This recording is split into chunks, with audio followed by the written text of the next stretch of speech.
Hello there again. So, what you just saw was the trailer for the 1921 movie Destiny, also known as Der Mude. It's a re-release of it, more like high definition. Certainly not the original trailer for this movie. I'm not exactly sure if they had trailers back in 1921. That is something that I should probably look up before I do more of these silent movie reviews. But this one is by director Fritz, who is pretty famous for a bunch of other movies. But I will get into that after all of the movie details. So this candle is almost entirely out. I think I should just let it go. I'll be right back.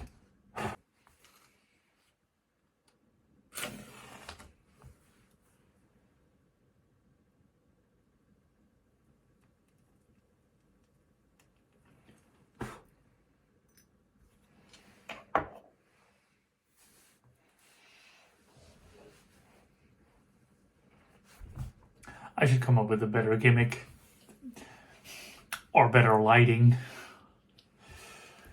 This is really not the best room to do this sort of thing in, but let's continue. I hope that this is good enough for y'all.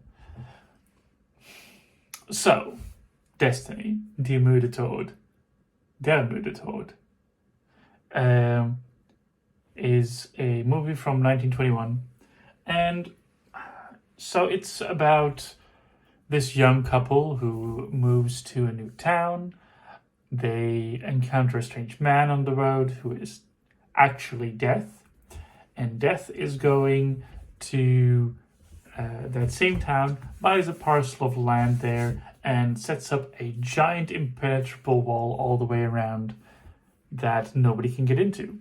And when they first showed this wall, I thought that it looked amazingly textured. Now, and this is well before, of course, things like CGI and such were existent. So this is all made by hand. And I thought this looked very impressive. I at least assumed that this was made for the movie, not just some random wall somewhere in a random town or studio in Germany. I will focus all of the shots here on the special effects that I could spot in this movie, and I thought there were quite a few nice ones. Like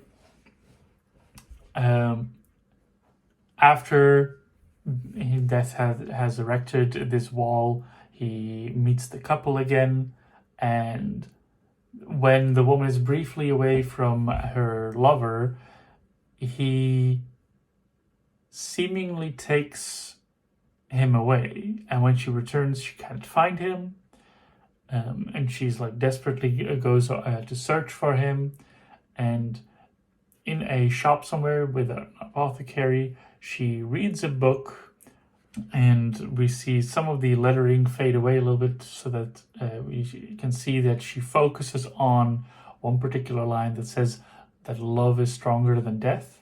And so that inspires her to kind of like go and search for this man, this stranger, Death, and she begs him to give her lover back. And Death is like, oh, but I do not choose to take people. I don't commit murder. I am Death. I take people when it is their time. And he takes her around his place of work, let's call it that, and it's full of candles, and these candles represent people's lives. And like he demonstrates this by showing a candle that is going out, and he just kind of like lifts this baby out of the dying flame, and the baby then just disappears into thin air. And you get a brief shot of a woman who is crying, clearly the mother grieving her lost child. And that immediately like hit me really hard, like, okay, for a movie this old and this simple in its presentation and its effects, this was already kind of getting a little bit into, this is actually kind of horror. And Death then tells the woman, hey, I have 3 candles here that are flickering. They seem like they are about to go out. So I'll make you a deal. If you can use the power of love to prevent these candles from going out, then I will grant you your request and I will resurrect your lover.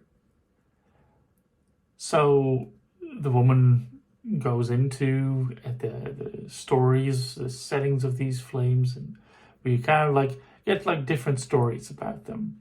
We don't really see the woman herself, so I'm not entirely sure how she is using the power of love to fight against death. But it is interesting to kind of like see these stories within a story, a little bit of like a 101 Nights or like an anthology movie of a sort. And I guess the 101 Arabian Nights is an appropriate comparison because the first of the stories takes place in the city of believers, which is apparently a Muslim city where the princess, the sister of the caliph, is in love with an infidel, a Christian man, a Frank. A Frank is a person from the Frankish kingdom, which is like a predecessor of France. Modern day France. And we see them kind of like in disguises. We see him getting chased by an angry mob. We see him kind of like climb up to the rooftop of the mosque that they are in and escaping. And before they later on reunite the 2 lovers together. And this is where we can see that the film has like a lot of different coloration for different effects. We had one kind of color, kind of like yellowy for the majority of the story from before the separate stories, the woman and Death and her lover. And now in this first of the 3 stories, we can see one color used for during the daytime. And then when they're sneaking around going on at night, when the lover returns, is captured and buried alive, we can see that it is a lot darker. It's more blue and more dark green. And we finish that story with the woman grieving over her lover's grave. Love did not defeat death in this one. So we immediately just go to the next one, which is taking place in Venice during Carnival. And there's a woman who is said to be married to this rich man, but she has a different lover that she would prefer to marry. And so she sends like a letter to one to kind of like convince him, kind of like hold off on things, and send a letter to her lover so that they can kind of like escape together. And it of course all goes wrong. The noteworthy thing that I spotted in this one is that there is a black actor in this one. And this is Louis Brody. He is an actor who was born in Cameroon, German Cameroon. This was when the German Empire still was the colonial power in control of the then colony of Cameroon. And this man apparently ended up starring in a lot, okay, not starring, but featuring. He acted in a lot of different German movies. Even during World War II, he never left Germany. He didn't flee. He starred in German movies even during the period of Nazi Germany. So that kind of like makes me wonder why, how, but I couldn't find anything about that. I just found him being credited for various roles during that time period and well after. And that is kind of curious. I definitely would want to know more about that, but there isn't much more to know about that. He plays a bit part here. The stars of the show, of course, get killed. There's a tragedy. The male lover dies again, and the woman is left to grieve in the second story as well. So then we go to the third story right away. And this takes place in China, where there is this sorcerer and his apprentices who is requested to come and entertain the emperor for his birthday. And if they do not entertain him, well, then they will of course be executed, you know. And where the part of Louis Brody earlier was a little bit, had me a little bit like, this looks a little bit like a stereotypical kind of outfit, maybe a little bit racist with the way they dressed him. But he's still a willing actor there. But in the Chinese story, all the parts are white German actors. And so this is a kind of a black and white movie, or like a colored and black movie. So I wouldn't know if they actually had yellow paint on their faces or anything, but the way that they are kind of like made up and such is the very strongly yellow face movies in the colored film era and in America. So yeah, this is kind of a racist portrayal of Chinese people. Like a bunch of the side characters that the camera at one point focuses on, and I'm like, yeah, this ain't kosher, my friend. Like, at least with the woman, there's a lot of makeup involved already. Okay, this shot is just her being disgusted at the emperor making like sexual advances on her. And at least that part, that is a strong theme in the movie that I do like how they handled.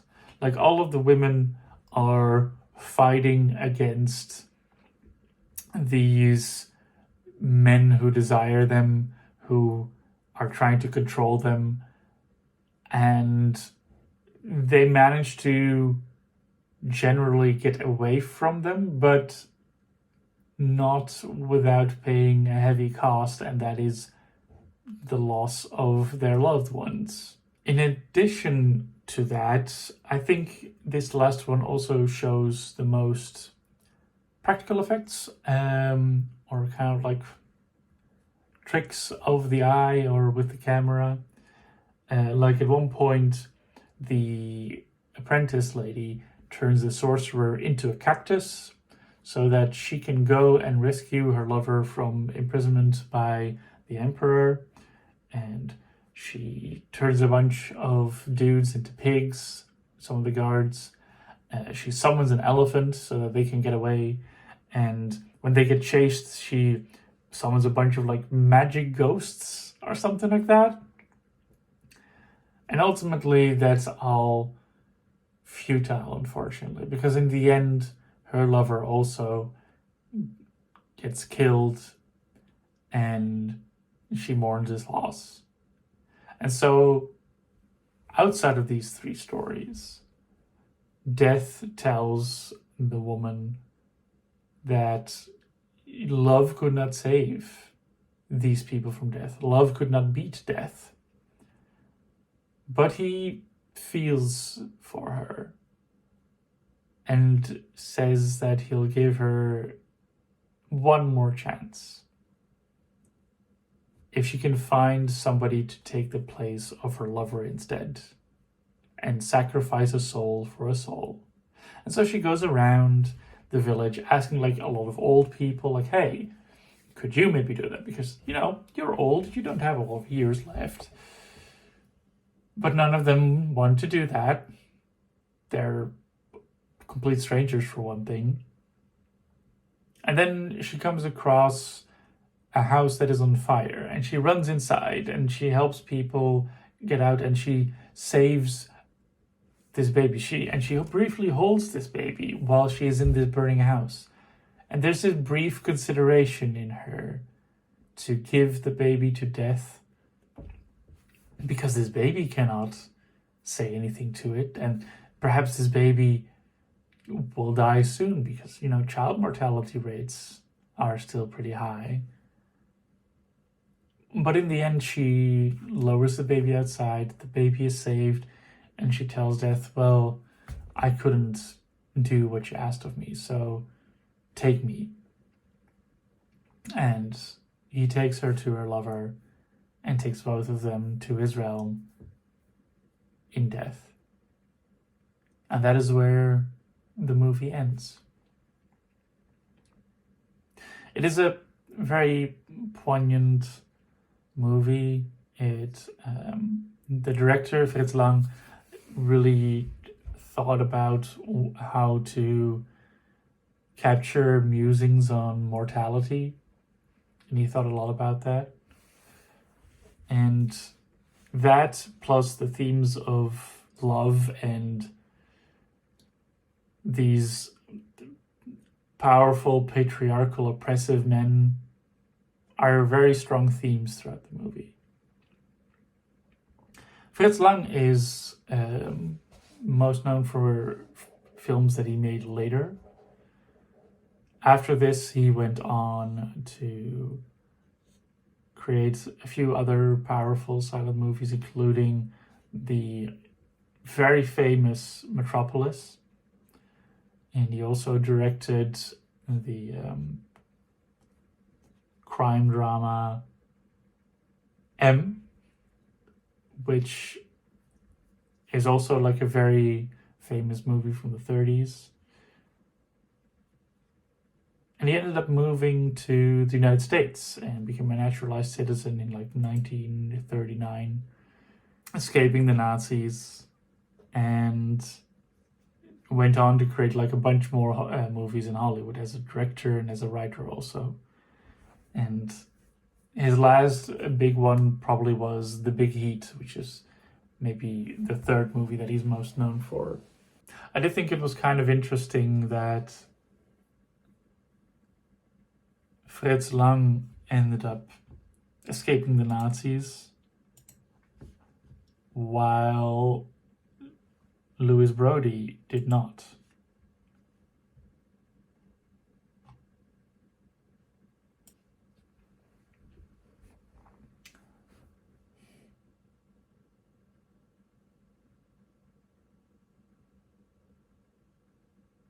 At least a lot of their work survived no matter where they ended up. Some very interesting people and a very interesting movie. This movie is in the public domain, and it is also available up on YouTube to view for free, so I will put a link to that in the description of where I watched it. I think I can recommend this one for anyone. Der Mude Tod. Destiny. 1921.